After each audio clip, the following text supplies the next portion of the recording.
I have two brief questions I'd like to ask, if I may.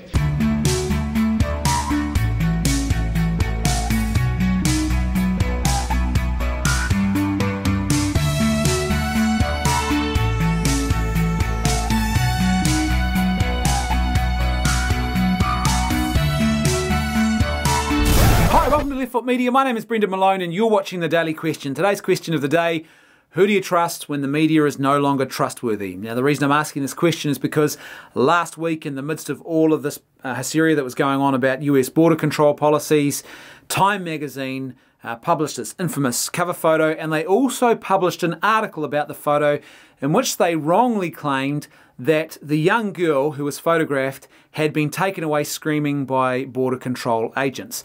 They subsequently retracted that part of the story and changed it, and then they issued the following correction. Here's what they said. The original version of the story misstated what happened to the girl in the photo after she was taken from the scene. The girl was not carried away screaming by US Border Patrol agents. Her mother picked her up and the two were taken away together. So in other words, they lied, or they presented false information. They didn't fact check. They were caught up in bias. Whatever the reason was, they presented blatantly false information that they had to subsequently retract.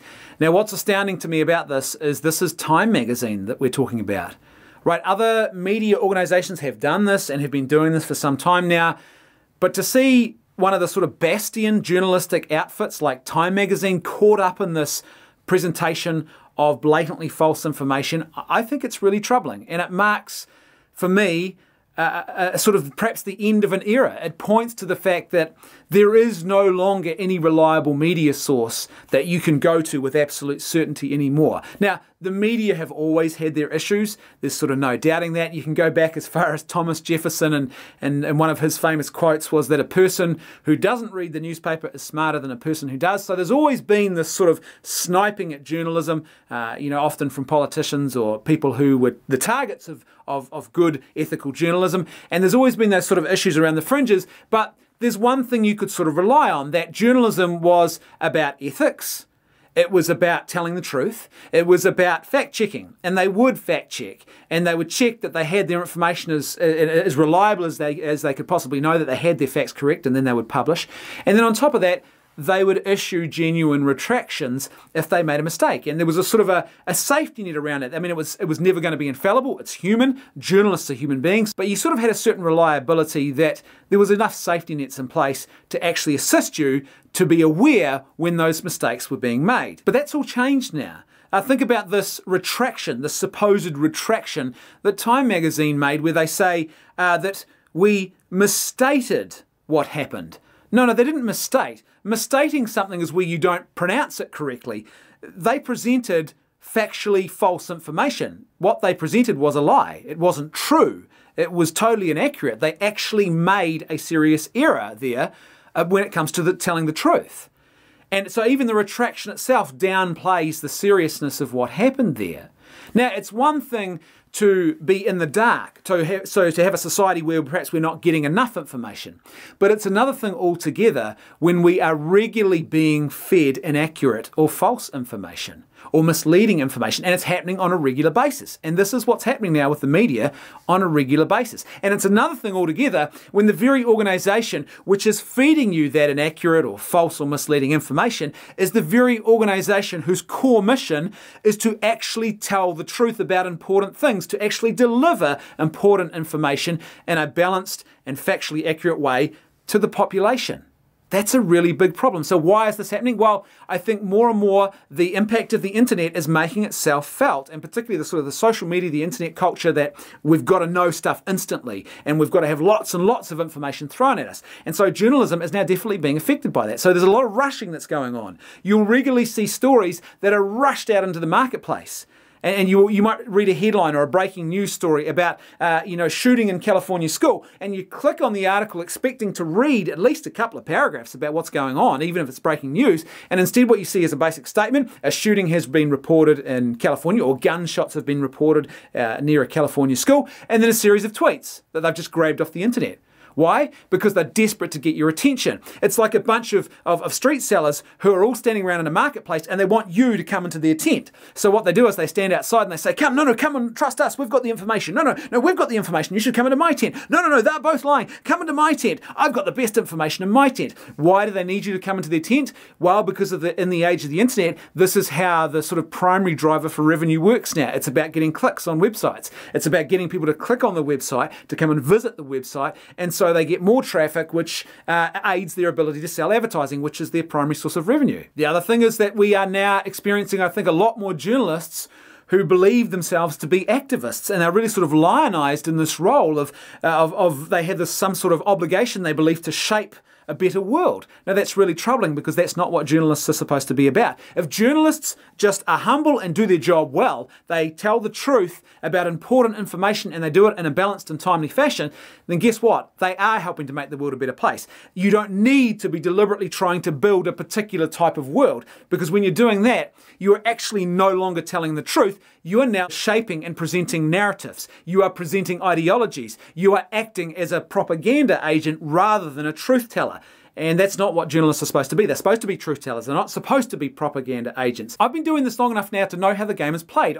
For almost 15 years, I've been involved either as a media spokesperson or training individuals and organizations in how to engage well with the media, so practical media skills, or as a consultant to organizations advising them on different media issues and how to do that well. And so I've been doing this long enough now to know how the game is played. And I've seen it time and time and time again, where clearly there is a bias at play. Now, that bias might not be intentional. It might be that you've just got a group of journalists who live in a particular sort of political subculture and they're stuck in the bubble and they don't realize that reality is actually bigger than the bubble that they're living in, and so that shapes the way they present their stories. Other times it is that activism thing, that active desire to shape a narrative rather than to actually present balanced and accurate information about important issues from all of the parties, all of the voices that have something important to say about an issue.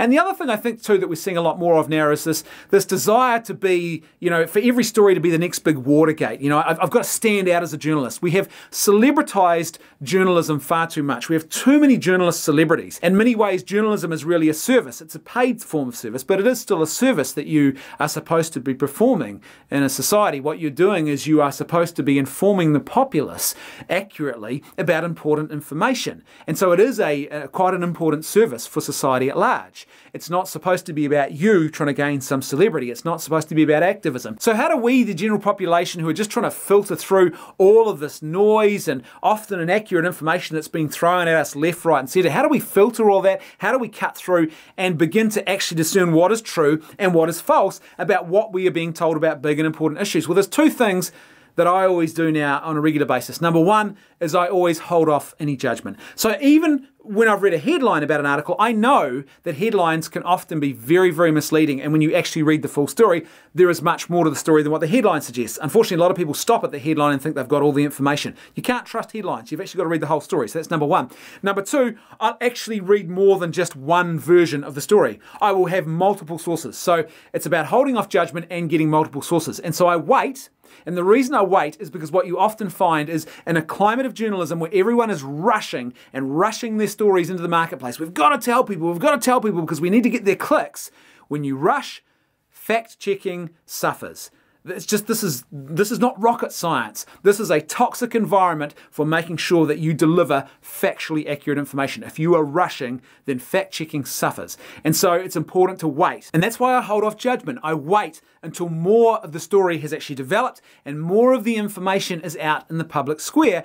And what you'll often find is that the story is different to how it first appeared. The initial rushed version of the story is actually more complex, or there might even be major changes, or it might even be not what it was initially being presented as. So I hold off judgment. And while I'm holding off judgment, I check multiple sources. I don't just trust one journalistic source. I will check multiple sources and see if there's different bits of information that are being presented in different ways based on a particular political bias or because they've decided not to include something, even though it might be important to include. The other thing I'll do is I'll often go and I'll read perhaps like political commentators or people who run perhaps commentary blogs and things like that that I know are trustworthy in that regard, or I think are a sort of a sound voice of reason, and I'll see if they've brought anything else to the table, if they have any more information that hasn't appeared in other articles that's worth knowing as well. And then based on all of that information over a period of time, I will then make an assessment of what I think has gone on here, and I'll make a judgment effectively based on time and the best available amount and a wide and large amount of information, as big as I can get. And the media has a role to play in this as well. They actually need to start self-policing better, and they need to return to basic journalistic ethics. I was watching a current affairs show here in my country a couple of weeks ago. They did a secret camera sting operation where they interviewed several different subjects without telling them they were being interviewed in a sting operation. And then they rang up the subjects and they asked them if they wanted to appear in an on-camera interview. So the people who had been filmed secretly, they then rang them and said, would you like to appear in an on-camera interview? And every single one of them said no. But what the journalists didn't tell the people was they were actually filming and recording the conversation. So the very moment when they are asking for their consent to appear in an on-camera interview, they have a camera set up in the room where the journalist is, they are recording the phone conversation, and they actually use that footage as interview footage in the show. So they didn't tell the people that was happening, and then without consent, where people had not consented, they had specifically said, no, I do not want to be on the record, they used the footage that they surreptitiously filmed anyway. That is a clear violation of basic journalistic ethics, and that's why for me now, I regularly tell organisations that I'm dealing with when I do media training, just don't trust the media when they turn up. You can't trust them. What you have to do is be absolutely certain. You need to have a bulletproof and foolproof plan for media engagement, because the level of trust and reliability when it comes to journalists now is so low. Journalism needs to return to journalistic ethics, and there needs to be better self-policing. And here's one of the things I think is really important that journalists could actually start doing, that media outlets could start doing in the age of the internet. They could actually start publishing at the very top of a story anytime they make a change to that story. So at the very top, beneath the headline, or possibly even above the headline, there should be a very clear statement that you can click on, and it will drop down and it will show you every change that has been made to that article. And what this would mean is that us, the general public, would begin to be able to tell which media organisations are reliable and doing proper fact checking, and which organisations are not checking their facts properly and are rushing stories out into the public square and are then having to constantly make amendments. We would also be able to see what kind of amendments they're actually making to those stories, and that could give us an indication about where bias might lie. Now, obviously this requires self-policing.